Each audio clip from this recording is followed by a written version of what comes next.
여러분은 지금 살고 계신 공간, 이 공간이 삶에 얼마나 중요하다고 생각하세요? 그냥 뭐 잠자고 밥 먹는 곳 그 이상일까요? 음, 의미가 크죠. 그렇죠. 최근에 그 영화 파묘에서도 나왔지만 예로부터 이게 좋은 터는 복을 부르고 또 반대로 나쁜 터는 화를 부른다. 이런 믿음이 있었잖아요. 네, 바로 풍수질이죠. 맞아요. 심지어 여러분이 보내주신 자료 보니까요. 아, 요즘 대기업 총수들이 왜 특정 동네에 이렇게 모여 사는지 이걸 또 풍수적으로 분석한 내용도 있더라고요. 흥미로운 분석들이죠. 네. 그래서 오늘 저희는 여러분이 이렇게 보내주신 자료들을 바탕으로 이 풍수지리, 특히 어떤 집터가 좋고 또 어떤 터는 좀 피해야 하는지 여기에 대해서 좀 깊이 파고들어 볼까 합니다. 네, 좋습니다. 이걸 그냥 뭐 에이 옛날 얘기지 하고 넘기기에는 이게 재밌는 부분들이 많아요. 풍수가 대체 뭔지, 좋은 땅 나쁜 땅 기준은 뭔지, 그리고 또 요즘처럼 다 도시에서 사는데 이걸 어떻게 적용할 수 있을지 한번 같이 파헤쳐 보시죠. 네, 풍수지리라는 게 뭐 기본적으로는 바람과 물, 그러니까 자연지형의 모양을 보고요.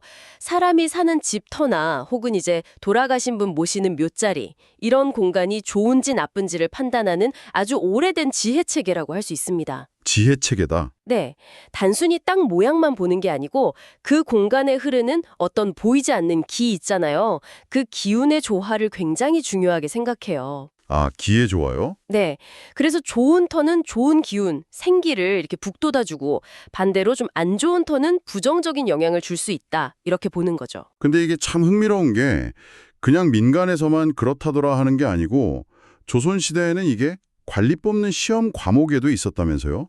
음양가라고? 맞습니다. 국가적으로도 중요하게 다뤘다는 거죠. 그리고 또 비교적 최근이잖아요. 2006년에는 우리나라 대표하는 백대문화 상징 중 하나로 선정되기도 했고요. 네, 그만큼 우리 문화에 깊숙이 뿌리 내리고 있다는 증거죠. 근데 그럼에도 불구하고 여전히 많은 분들은 글쎄 이거 그냥 미신 아냐? 이렇게 좀 생각하시는 경향이 있잖아요. 맞아요. 그럴 수밖에 없는 게 풍수의 핵심 개념인 지기, 그러니까 땅의 기운이라는 게 뭐 과학적으로 딱 떨어지게 측정하거나 증명하기가 어렵거든요. 그렇죠. 눈에 보이는 게 아니니까. 네. 하지만 풍수에서는 이 땅의 기운이 거기 사는 사람의 건강이나 뭐 운세, 이걸 풍수 용어로는 발복이라고 하는데 여기에 직접 영향을 준다고 보는 거예요. 발복이요? 복을 받는다는? 그렇죠. 좋은 땅 기운 받으면 복 받고 나쁜 땅에서는 좀 어려움이 따를 수 있다. 이런 논리죠. 여기서 또 재미있는 반론이 있었죠. 자료에도 나왔던데 조선시대 실학자 정약용 선생 아니 그렇게 좋은 명당이면 풍수 전문가 당신이 쓰지 왜 남한테 알려주고 돈 받냐 이렇게 꼬집었다면서요. 네, 아주 날카로운 지적이죠. 상당히 설득력이 있는데요. 그쵸. 풍수가 아무라도 좀 주관적인 해석에 기댈 수밖에 없는 그런 한계를 잘 보여주는 비판입니다. 근데 여기서 또 흥미로운 해석이 가능해요. 보내주신 자료 일부에서는 풍시를 그냥 기륭화복 점치는 걸로만 볼 게 아니라 우리 조상들이 오랜 세월 자연 속에서 살면서 터득한 거잖아요. 네네. 일종의 전통 생태학이다. 혹은 환경 철학으로 봐야 한다. 이런 제안을 하더라고요. 전통 생태학이요. 네. 어떻게 하면 자연과 좀 조화롭게 살까? 어떻게 하면 좀 더 쾌적하고 건강한 환경에서 살 수 있을까? 이걸 고민했던 지혜라는 거죠. 아, 그런 관점에서 보면 또 다르네요. 좋습니다. 그럼 그 관점에서 풍수가 말하는 가장 이상적인 땅, 명당은 구체적으로 어떤 곳인가요? 제일 유명한 게 배산임수잖아요. 이것부터 좀 설명해 주시죠. 네, 배산임수. 뭐 말 그대로 뒤에는 산을 등지고 앞으로는 물을 바라보는 그런 지형입니다. 네. 뒤에 있는 산은 보통 이제 겨울에 찬 북서풍을 막아주는 병풍 역할도 하고 또 시각적으로도 안정감을 주고요. 앞에 있는 물은 생활에 필요한 물을 공급해주고 또 풍수에서는 물을 재물 그리고 생명력의 상징으로 보거든요. 아, 물이 재물과 생명력. 그렇죠. 이게 단순히 뭐 미신적인 의미뿐만 아니라 실제로 농경 사회를 생각해 보면 뒷산에서는 땔감이나 집 지을 재료 구하고 앞 강에서는 농사 짓고 생활할 물 얻고 아주 실용적인 이점이 컸던 거죠. 그러네요. 실용적이네요. 네, 여기에 장풍득수라는 개념도 아주 중요해요.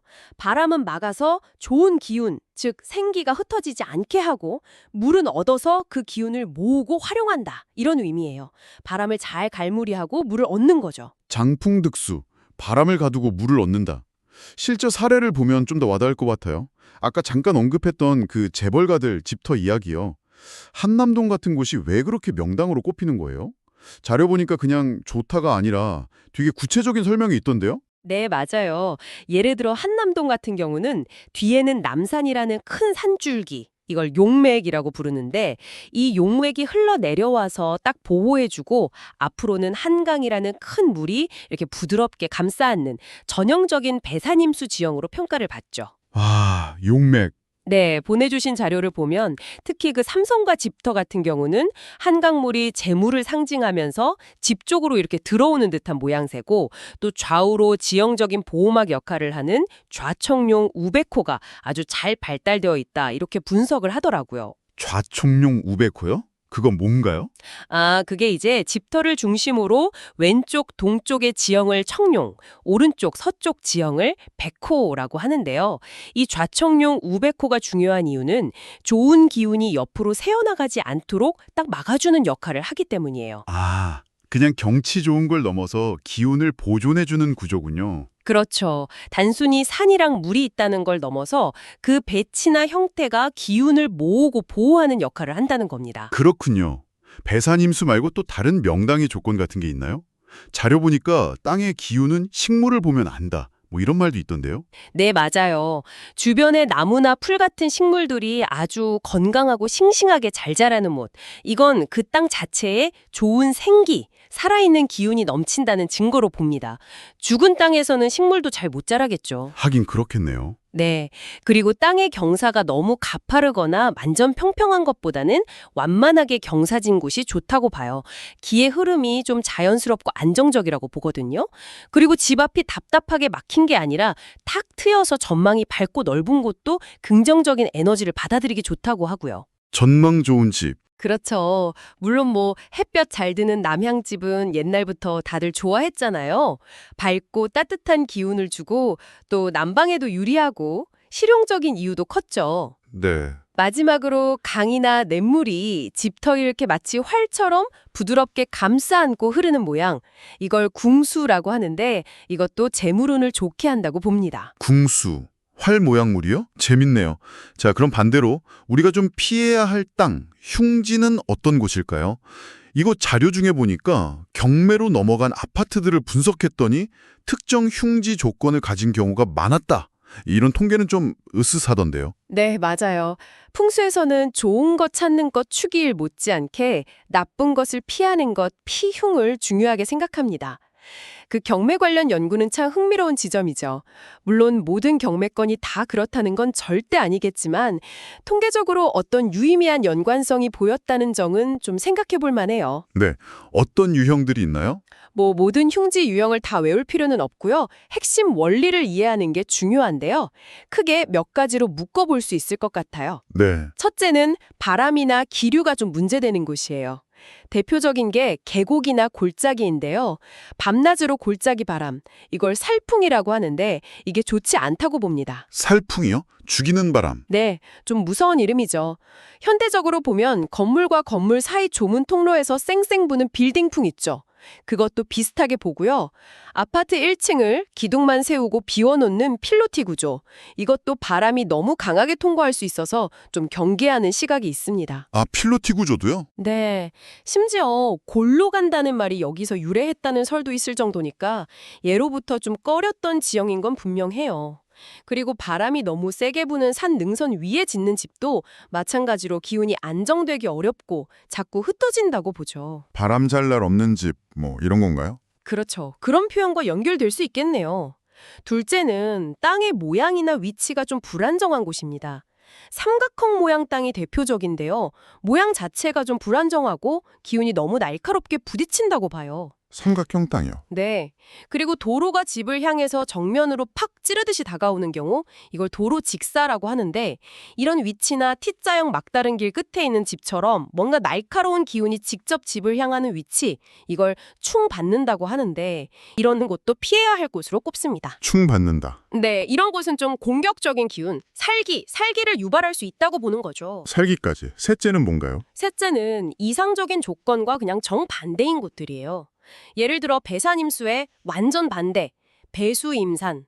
그러니까 물을 등지고 산을 바라보는 지형이라든지 집 앞이 높고 뒤가 낮은 전고후저 지형 같은 거요. 이런 건 명당 조건을 완전히 뒤집는 형태니까 좋지 않다고 보는 거죠. 네. 아까 물이 감싸 안는 궁수가 좋다고 했잖아요. 반대로 물이 집을 등지고 활처럼 휘어져서 밖으로 나가는 모양, 반궁수는 재물이 빠져나가는 형상으로 해석해서 이것도 안 좋게 봅니다. 아, 반공수. 나가는 물이군요. 네. 그리고 마지막으로 뭐 이런 지형적인 문제 말고도 그냥 상식적으로 생각해서 햇볕이 잘 안 들어서 어둡고 습한 곳, 주변에 묘지나 쓰레기 처리장 같은 좀 혐오 시설이 있는 곳, 물이나 공기가 오염된 곳, 이런 환경은 당연히 흉지로 보죠. 건강에도 안 좋고요. 그렇죠. 그건 뭐 당연하겠네요. 네. 그리고 한 가지 더. 아까 그 자료에서 눈에 띈 조언이 있었는데 집 자체의 어떤 물리적인 조건 외에도 그 집에 혹시 과거에 좀 안 좋은 사건, 예를 들면 뭐 자살이라든지 이런 일이 있었는지 확인해 보는 게 좋다는 내용이었어요. 아, 그런 것까지요? 네. 단순히 심리적인 영향뿐 아니라 좀 좋지 않은 기운이 그 공간에 남아있을 수 있다고 보는 시각인 거죠. 흉지에 대한 설명을 쭉 들어보니까 이게 단순히 뭐 미신이라기보다는 살면서 겪었던 어떤 환경적인 위험 요인들, 이런 걸 좀 지적하는 측면도 강해 보이네요. 맞습니다. 경험적으로 축적된 지혜라고 볼 수 있는 거죠. 그런데 요즘은 사실 대부분 도시의 아파트에 살잖아요. 이런 전통적인 풍수 원리가 현대의 이런 고층 아파트 생활에도 과연 적용될 수 있을까요? 아까 뭐 빌딩은 산이고 도로는 물이다 이렇게 보기도 한다면서요? 네, 맞아요. 그게 바로 도시풍수라는 관점입니다. 높은 빌딩을 산으로 보고 도로를 물길로 봐서 도시 전체의 지형과 기의 흐름을 잇는 거죠. 아까 말씀드린 한남동 같은 곳이 현대 도시 환경 속에서도 여전히 풍수적으로 좋은 입지로 평가받는 것도 그런 이유고요. 이렇게 전통 원리를 현대 도시 맥락에 맞게 다시 해석하려는 시도들이 아주 활발해요. 그렇군요. 그럼 아파트 층수도 영향이 있을까요? 자료 중에 보니까 아파트 한 7, 8층 정도까지가 땅의 기운을 받는 한계선이고 너무 높은 층은 오히려 땅의 자기장, 지자기가 부족해서 건강에 안 좋을 수도 있다. 이런 주장이 있던데 이건 좀 솔깃했어요. 네, 그 부분도 흥미로운 지점이죠. 전통적으로는 땅의 기운, 즉 디기와 가까울수록 좋다고 봐서 저층을 좀 선호하는 경향이 있었어요. 네. 땅이 가진 고유한 자기장, 지자기가 위로 올라갈수록 약해진다는 과학적인 설명과 연결해서 보기도 하고요. 말씀하신 것처럼 어떤 연구 자료에서는 대략 아파트 7, 8층 정도 높이까지가 지기를 비교적 잘 받을 수 있는 한계선이다. 이렇게 제시하기도 합니다. 7, 8층이요? 네. 그래서 너무 고층에 살면 이 지자기 결핍이 뭐 우울증이나 신경쇠약 같은 소위 현대병과 관련될 수도 있다. 이런 주장도 제기되고 있고요. 물론 또 1층은 나무 같은 거에 가려서 햇빛이 좀 부족할 수 있으니까 이런 걸 다 고려하면 햇빛도 잘 받고 땅 기운도 적절히 받을 수 있는 한 3, 4층 정도가 이상적일 수 있다. 이런 견해도 있습니다. 아, 3, 4층 정도? 그렇군요. 그럼 집터 자체를 바꾸기는 어려우니까 집 안으로 한번 눈을 돌려보죠. 풍수 인테리어라는 것도 있잖아요. 가구 배치나 뭐 소품 같은 걸로 운을 좋게 만든다는 건데 이것도 진짜 효과가 있는 걸까요? 아니면 그냥 좀 기분 탓일까요? 효과가 있다고 믿는 분들에게는 분명히 의미가 있겠죠. 풍수 인테리어는 결국 집터 자체의 어떤 단점을 보완하고 집안의 기운을 좀 더 긍정적으로 만들려는 노력이라고 볼 수 있어요. 네. 그런데 그 핵심 원리가 생각보다 그렇게 거창하지 않아요. 가장 기본은 뭐냐면 바로 비우고 정리하는 것입니다. 비우고 정리. 네. 고장 났거나 뭐 몇 년째 안 쓰는 물건, 오래된 잡동사니들 있잖아요. 네. 이런 걸 과감하게 버려서 집안의 새로운 기운, 즉 생기가 좀 원활하게 흐를 수 있는 공간을 만들어주는 거죠. 특히 현관. 현관은 집으로 기가 들어오는 첫 관문이기 때문에 항상 깨끗하게 정리하고 신발 같은 것도 깔끔하게 정돈하는 게 아주 중요하다고 강조합니다. 아, 현관 청소부터 해야겠네요. 그렇죠. 그리고 집안의 음과 양의 균형, 그리고 목, 화, 토, 금, 수라는 오행의 조화를 맞추는 것도 중요하게 생각해요.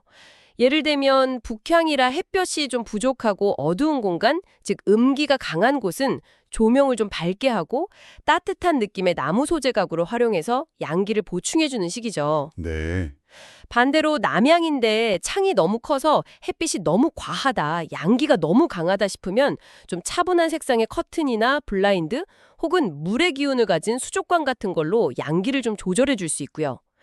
이렇게 집터 자체를 바꾸기 어렵더라도 내부 환경을 조절해서 부족한 점을 보완하는 것을 비보라고 합니다. 비보, 보충한다는 뜻이군요. 비우고 정리하는 게 기본이라니 의외로 좀 실천 가능한 부분이 많네요. 네, 그렇죠. 그러고 보니까요, 요즘 사람들 집 구할 때 역세권, 숲세권, 학세권 뭐 이런 거 많이 따지잖아요. 교통 편리하고 자연 가깝고 학교 좋은 곳. 혹시 이것도 넓게 보면 현대판 풍수라고 할 수 있지 않을까요? 시대가 바뀌면서 중요하게 여기는 좋은 터의 조건이 좀 달라진 거다. 이렇게 볼 수도 있을 것 같은데요. 네. 아주 흥미로운 관점이고요. 충분히 그렇게 해석할 수 있습니다. 보내주신 자료 중에도 그런 시각을 제시하는 내용이 있었어요. 아, 정말요? 네. 과거 농경사회에서는 생존과 생산에 유리한 배산임수가 최고의 입지 조건이었다면 현대사회에서는 편리한 교통, 즉 역세권, 쾌적한 자연환경, 숲세권, 우수한 교육환경, 학세권, 또 편리한 생활 인프라, 슬세권이라고도 하죠. 이런 것들이 주거 만족도와 삶의 질을 결정하는 핵심 요소가 된 거죠. 네, 그렇죠. 결국 표현은 달라졌지만 인간이 좀 더 안전하고 편리하고 쾌적한 환경을 찾아서 삶의 질을 높이려는 그 본능적인 욕구는 같다고 볼 수 있는 거죠. 그런 의미에서 이런 현대적인 주거 선호 요인들을 현대적 의미의 풍수라고 해석하는 건 상당히 타당성이 있다고 봅니다. 그렇군요. 현대판 풍수. 자, 그럼 오늘 나눈 이 이야기들을 쭉 종합해 볼 때 우리는 이 풍수질이라는 것을 대체 어떻게 받아들이면 좋을까요? 이게 과학일까요? 아니면 철학이나 문화의 영역일까요? 아니면 그 경계 어딘가에 있는 걸까요? 그게 바로 풍수를 둘러싼 오랜 논쟁의 핵심이죠. 아까도 말씀드렸지만 기나 발복 같은 핵심 개념들이 과학적으로 딱 증명하기 어렵기 때문에 오랫동안 좀 비과학적이라는 비판을 받아왔어요. 네. 하지만 최근에는 풍수를 단순히 미신 이렇게만 치부하기보다는 그 안에 담긴 의미를 좀 현대적인 관점에서 다시 해석하려는 시도들이 많아지고 있습니다. 여러분이 보내주신 자료들 속에서도 그런 다양한 관점들을 엿볼 수 있었고요. 네, 어떤 관점들이 있었죠? 하나는 아까 잠깐 언급했던 것처럼 풍수를 전통 생태학으로 보는 시각이에요. 자연과 조화롭게 살아가면서 좀 지속 가능한 환경을 추구했던 우리 조상들의 지혜가 담겨 있다. 이렇게 보는 거죠. 물이나 바람의 흐름, 햇볕의 양 같은 걸 고려해서 최적의 거주 환경을 찾으려고 했던 그 노력 자체에 주목하는 겁니다. 자연과의 조화. 네. 또 다른 흥미로운 해석은 풍수를 인간의 환경 적응 전략으로 보는 시각이에요. 풍수에서 말하는 명당의 조건들, 예를 들어 남향이라든지 적당한 바람, 안정된 지형 같은 것들이 사실은 온도, 습도, 통풍, 일조량 같은 인간이 생리적으로 가장 쾌적하고 안정감을 느끼는 그런 환경 조건과 상당히 일치한다는 분석이거든요. 실제로 쾌적한 환경과 연결된다는 거군요. 그렇죠. 그러니까 과학적인 용어로는 설명하지 않았지만 수천 년의 경험을 통해서 축적된 더 살기 좋은 곳을 찾아내려는 어떤 본능적인 지혜가 체계화된 것이다. 이렇게 해석하는 거죠. 경험적 지혜의 체계화. 네. 더 나아가서는 실제로 이런 좋은 환경 조건들이 인간의 어떤 신체적인 건강이나 장수 또는 심리적인 안정감이나 치유 효과와 어떤 구체적인 연관성이 있는지 이걸 과학적으로 규명하려는 연구들도 진행되고 있어요. 과학적인 연구까지요. 네. 만약 이런 연결고리가 좀 명확하게 밝혀진다면 오랜 전통 지혜와 현대 과학이 만나는 아주 흥미로운 지점이 될 수 있겠죠. 네, 오늘 풍수지리에 대해서 정말 깊이 파고 들어봤는데요. 이게 단순히 좋은 터 찾는 그런 기술적인 문제를 넘어서 자연과 인간의 관계, 그리고 우리가 어떻게 하면 좀 더 나은 환경에서 조화롭게 살 수 있을까? 여기에 대한 아주 깊은 성찰과 고민이 담겨 있다는 생각이 드네요. 명당의 조건부터 피해야 할 흉지의 원리, 그리고 아파트나 집안에서의 현대적인 적용까지 정말 다채로운 이야기였습니다. 네, 맞습니다. 풍수는 아마도 이것만이 정답이다라고 말하기는 어려울 것 같아요. 구보라는 우리가 살아가는 공간을 좀 더 건강하게 또 조화롭게 긍정적인 에너지로 채우기 위해서 참고할 수 있는 여러 관점 중 하나. 그리고 우리 조상들의 지혜를 엿볼 수 있는 창, 이 정도로 생각하는 것이 좋지 않을까 싶습니다. 네, 뭐 전통적인 원리를 따르시든 역세권 같은 현대적인 요소를 더 중요하게 생각하시든 아니면 풍수 인테리어를 활용하시든 결국 핵심은 나와 내 가족이 그 공간에서 편안함과 어떤 긍정적인 기운을 느끼면서 살아가는 것. 그게 제일 중요하겠죠? 맞아요. 오늘 이야기 들으시면서 여러분 지금 살고 계신 공간은 어떤 느낌을 주는지 한 번쯤 떠올려 보시면 어떨까요? 뭐 과학적인 분석이나 논리적인 설명을 잠깐 내려놓고 그냥 그곳에서 어떤 기분이나 느낌을 받으시는지요. 때로는 우리가 공간으로부터 받는 이런 직관적인 느낌이 우리가 생각하는 것 이상으로 중요할 수도 있다고 하더라고요. 네, 그럴 수 있죠. 오늘 나는 이 풍수 이야기가 여러분의 공간과 삶을 좀 새로운 시각으로 돌아보는 작은 계기가 되었기를 바랍니다. 저희는 다음 시간에 더욱 흥미로운 탐구 주제로 다시 찾아뵙겠습니다.